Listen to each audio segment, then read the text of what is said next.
The P Market is the best place for all your retro needs in Ontario. He has hundreds of titles for all the system you can possibly imagine. Even the hardest one and the rarest one, he possibly has it.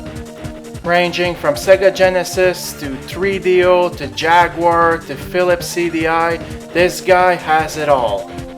He has two locations that you can go and visit him, from 109 North Front Street in Belleville and open only Sundays at 2079 Carp Road in Stittsville. He also does system repairs and also he does trade-ins. So don't be a stranger. Go over there and go get your collection started. It is the best place ever.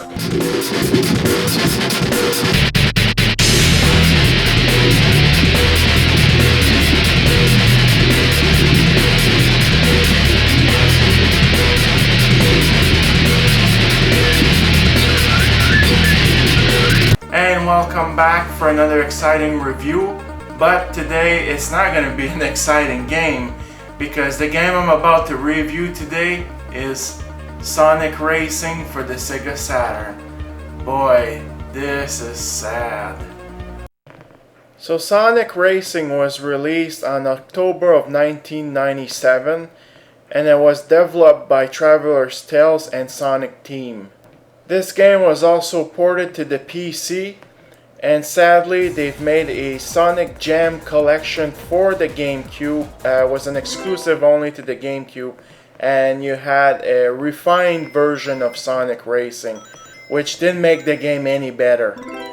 Now there's not much of a story for this game. Basically, Sonic and Tails notice a sign that says, there was a Grand Prix racing, and Dr. Robotnik decided to join in because he found a powerful Chaos Emerald, and he's always up to no good. So they have to race and compete against Dr. Robotnik for that Emerald.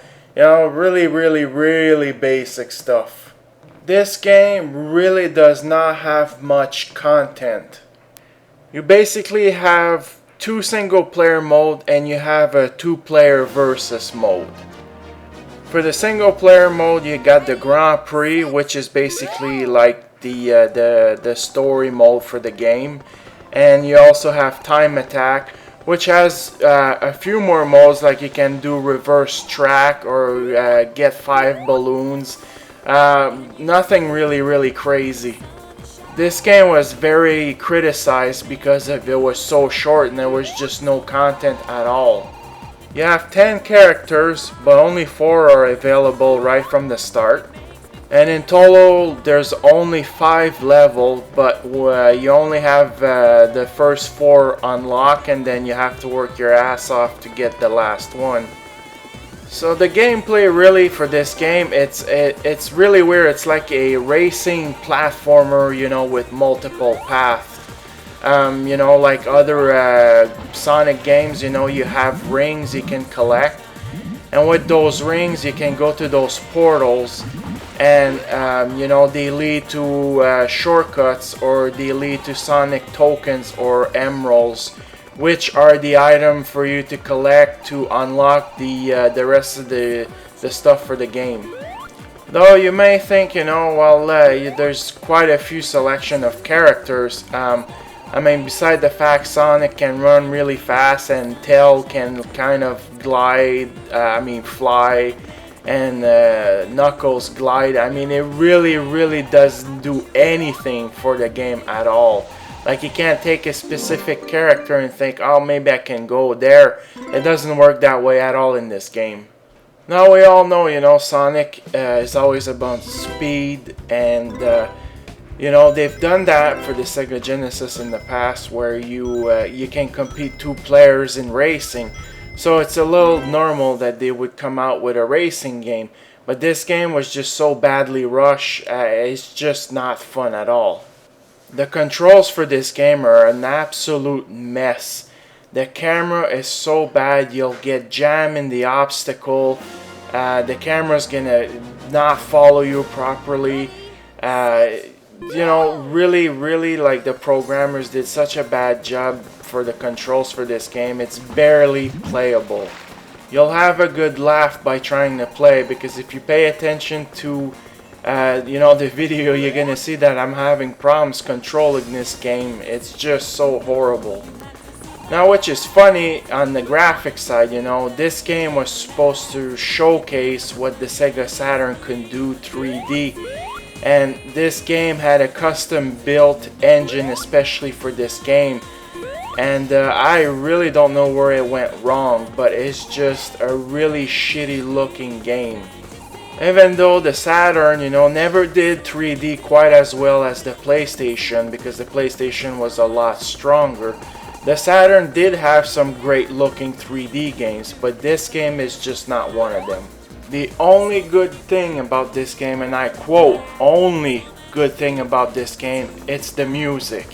Back in the Saturn days, when there was an exclusive for the Sega Saturn and there was Sega that did it, they always managed to make some really, really weird but funny and not too bad soundtracks for their game. I mean, if you pay attention to like Daytona USA and Sega Rally, you'll know exactly what I'm talking about. It's that kind of music. So as much as I like the Sega Saturn, and I've always had a blast with the system, this game is seriously one hell of a piece of shit. Stay away from it. I mean, if you want a good laugh, like I said, you could probably pick it up on PC for free somewhere. Or, you could get the Sonic Gem collection or try it off an emulator. But, I mean, this game is seriously, if you play it for being a real joke. But don't waste your time trying to find a copy. Unless you're a hardcore collector, go for it. But, I mean, there's really no enjoyment for this game at all. The good stuff for this game, for a good joke, I have to say really it's the music. It's not bad, it's laughable, but it's not going to blow you away at all. And the bad stuff, well, absolutely everything. This was a big waste of their time. I'm sure they've lost a lot of money. I'm sure a lot of people have probably bought it because said, oh my god, Sonic in 3D, we didn't really get that back in 1997. So, I'm sure a lot of people got excited for this, but I'm sure they were just disappointed because it is just truly a real piece of shit of a game. Stay away from it because there's nothing good about it. So there you have it. That is my review for Sonic Racing on the Sega Saturn. It's a real shame because, back in the mid-90s, we had Mario in 3D, Crash Bandicoot was showing off what it could do. And I mean, Sonic was a big mascot, it was a very, everybody knew Sonic. And, they've never had anything really for Sonic in 3D. And Sonic 3D Blast was not considered a true 3D game for Sonic. So I'm sure a lot of people got excited that Sonic finally had polygons, but this game was not a good idea to showcase, Sonic's first arrival in true 3D. So anyways, if you see a copy of it, go ahead, but I suggest you really don't pay a lot of money for this game because it's really not worth it. So I hope you enjoyed this review, and thank you a lot for watching.